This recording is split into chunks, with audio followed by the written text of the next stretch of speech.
waits for no man, and I ain't got time to shake your hand. Get that style check, put it in pockets till I get back. Going down. What's up everybody, it's Delta here, and today's video is going to be some Battlefield Hardline. I'm going to cut this video up because it's 17 minutes long. I only get 10 kills and I die 10 times, so it's not that great of a video, but I just wanted to upload a video on a different map because I only played the beta, so I only played a few maps. And I don't really have that much gameplays to share with you guys right now because I haven't been playing too much games because I'm trying to clear up space on my laptop like I've been saying for the last couple of years, right? I've been saying that for the last week. So the what I'm going to be talking about today is Bloodborne and games not of that type, but games that are really hard to beat, and why I like those type of games. Like, I'll just get into it. So Bloodborne is a new game, PS4 exclusive, right? It might come out on PC, it might not, I'm not too sure. I think I read an article about it coming to PC later on, but Bloodborne, really hard game. I've been watching streamers play it, and it looks really freaking fun. Like, a lot of people be like, that game does not look fun at all. It looks like you'll throw your controller at the wall and break your controller, blah blah blah. In my opinion, that's what makes the game fun, is that they're hard. Like, I hate the games that like you get in, you play the game, and then it's like, oh, grab this, flick on this light, and then grab that flashlight over there, grab those batteries, and do this. I hate games that like actually guide you through the game all easy. I like games where you have to explore to find stuff. You have to actually talk to people. Like, I don't think Bloodborne you have to actually talk to people, but like you have to actually talk to people to figure out your quests. I like games that you have to actually solve using your mind, not just like reading it off of paper. Like Legend of Zelda. I started playing Ocarina of Time, Ocarina of Time I think is how you pronounce it. I don't know how to say it in Ocarina, whatever. So Legend of Zelda, I started playing that one for Nintendo 64, and that game is pretty fun. I'm a big Legend of Zelda fan, but I've never played Majora's Mask nor OOT, right? So I've never played those ones, so I want to play those ones. So I started playing OOT, and it's really fun. I've only gotten to the Gorons, I think, Godando or something city. But I got to the Gorons, I got the power bracelet or whatever, and it took me forever to actually figure out how to get the power bracelet. Like, I was like, okay, well, I can't lift these bombs.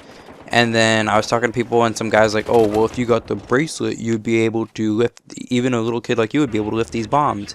And so I was like, oh, dude, okay, let me get that. But I didn't know how to get it, and then I finally opened the door to the guy, to the big brother over there.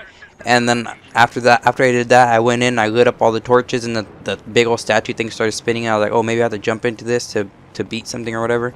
It wouldn't let me jump into that, so I was stuck there for like about an hour and a half just trying to figure out how to get there. So I left the city, went to the other city, I went back to Princess Zelda, and I was like, oh, dude, let's do this or whatever. Can we do this? And she's just like, oh, don't worry, my servant, not my servant, but my person, my helper, whatever it was, will let you out or whatever. And I'm like, really? They didn't even change the dialogue. And so like the same exact thing happened, and then I had to walk back all the way up to Death Mountain or whatever, go back to the place, and then finally I played the tune after the same tune that you play in front of the door. You have to play back to the guy, and he dances. He's like, oh, well, I don't want that tune. And so I was like, oh yeah, he's like, I want something green, more nature. And I already went back to the lost woods or lost forest or whatever, and got Soraya's song, or I think that's her name, I'm not too sure. Remember, I've only played this for a few hours last night, and I didn't talk to her that much. So I got the song, and like those tunes, those melodies are so good.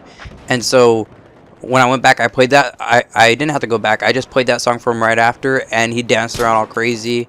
And it was cool because then he gave me the bracelet and everything, and now I understand, like, okay, well, I'm just going to try this whenever. I'm going to just pull out the things whenever something doesn't work. Like the chicken, to get into the thing, I had to pull out the chicken and wake up the dad of that little girl from the Lon Lon Ranch or whatever.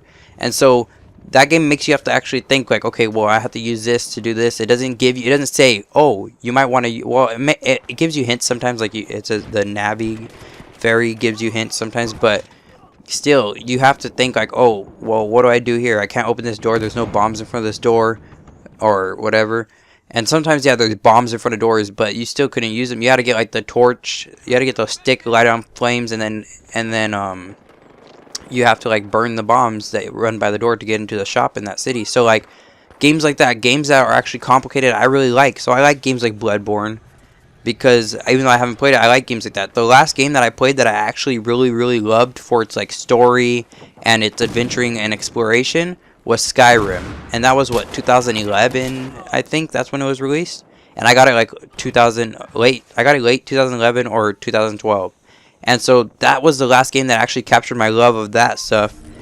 And the last game, the most recent game that I've played that's done it is Legend of Zelda OOT, right? So like, I love games that are challenging and involve like you having to actually work towards something, and it's not too easy. And so Bloodborne is one of those games that I actually think I'm gonna like to play. I have Dark Souls on my Xbox 360, which I'm going to get to eventually, so that's a plus. Like, that looks like a game that's pretty interesting and gonna do it for me, right? It's gonna make my time and it's gonna make it harder for me, so that I'm gonna want to beat it, because I don't understand how people like playing easy, like putting on cheats. Like, I already talked about this, but like putting on hacks in like CS:GO, or hacks on the older Call of Duties where they just like have God mode and they kill everybody. Like, how is that fun to you? Like, do you think it's like you just show people your KD, you're like, oh yeah, I have a 17 KD, I'm so good at the game, and then they're like, dude, you're so good at the game, then you 1v1 them at your house, like, because of your friends or whatever, and then they're like, dude, I should be real. I don't know how I don't have a 17 KD, dude. I killed you 25 times and you didn't even kill me once. Wow. And it's like, oh, I don't know, maybe you're just too aggressive or something. And so like, you don't have, like, it's just dumb to me to have that kind of, what do I say, to have that kind of easy experience in gaming. I mean, it's not dumb. Obviously, there's, for littler kids and stuff, easy experiences are probably more enjoyable for them. Like, one of my cousins, he likes games, but he hates that when they're too hard for him. Like, if it's too hard for him, he gets really like upset with the game. He's like, I don't want to play this game anymore. I want to play a different game. And so like, I can understand for like other kids, they want the easier games, but I always wanted the harder game. Like Spyro the Dragon, that game was kind of hard for me when I was a kid. And then there was Jak and Daxter, or Jak 3, that game was kind of hard for me when I was a kid. Super Mario Sunshine, Legend of Zelda, Halo, those games weren't easy. And so I went in there playing like on the harder difficulties, on the games with difficulties. I went on the harder difficulties, and I played them and beat them. And so that's what I really want in a game. I want to get a new game for the Xbox One, not like an old revamped game or anything. I want to get a new game that I could actually feel like I'm challenged, and that I can't just beat it. Like there's games like Rayman Legends, right, where it's like, oh, it's a little bit challenging and stuff, but it doesn't grasp my my exploration, adventuring kind of feeling that I want to get, that I'm looking for in games. And so maybe The Witcher 3, maybe a little bit. The Witcher 3 might be that kind of game that I'm looking for. The next Elder Scrolls, if they make another Fallout, the next Fallout might make me get it. But so that's what I'm looking for. I hope this generation could bring back that stuff that I felt when I was a kid. I know everybody's like, oh, it's just nostalgia and stuff, but really, the GameCube generation, GameCube, Xbox, and PlayStation 2 had a really good generation, and then also before that, the Nintendo 64 had a really good games on it, and even the Nintendo Entertainment System, because the first Legend of Zelda, and then like every single Legend of Zelda I've ever played, and the Mario games, dude, those are really good games that are challenging.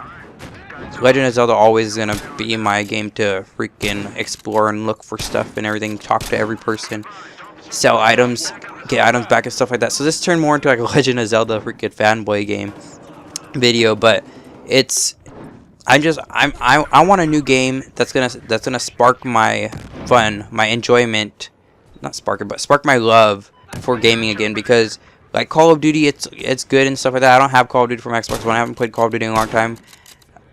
Online gaming is all fun and everything, but I really love those games where you could just explore into the deep lore of the games, and you actually feel like you're a part of the game afterwards. Like Call of Duty, I don't feel like I'm a part of Call of Duty after playing the game. Like, I just feel like, oh, it's just a game. But then like Skyrim, I'm like, oh, dude, I'm the Dragonborn. I am the Dragonborn. You guys need to listen to me. There's a dragon coming right now. Like, I feel like it's a part of me, dude. And that's what I want in games. That's what I really like in games. And so that's the one thing I wish. I wish Nintendo would just like start making games and stop making consoles, so that we could have like Zelda on the Xbox One and PS4, PC and all that. Hopefully we get there someday where I could play those games, because I really want to play like a super next gen Zelda game.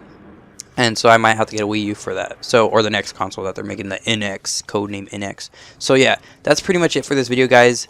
I know it was kind of like scrambly, rambly again, but I'm just trying to, like, I didn't write down any notes for this video. I'm just trying to like talk about some stuff like that I want to see in gaming, because I know a lot of people like to see certain things. I'm getting hot in here.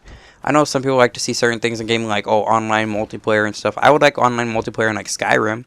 I mean, Elder Scrolls Online, I think that people said they didn't do it right, but like Skyrim with online co-op or whatever, that would be pretty fun. So yeah, that's it for the video, guys. Leave a like if you enjoyed. The ending was pretty weird and random, I know. Subscribe if you haven't already. Click the annotation to the left to see my previous video and the one below to go to my second channel. I will see you guys next time.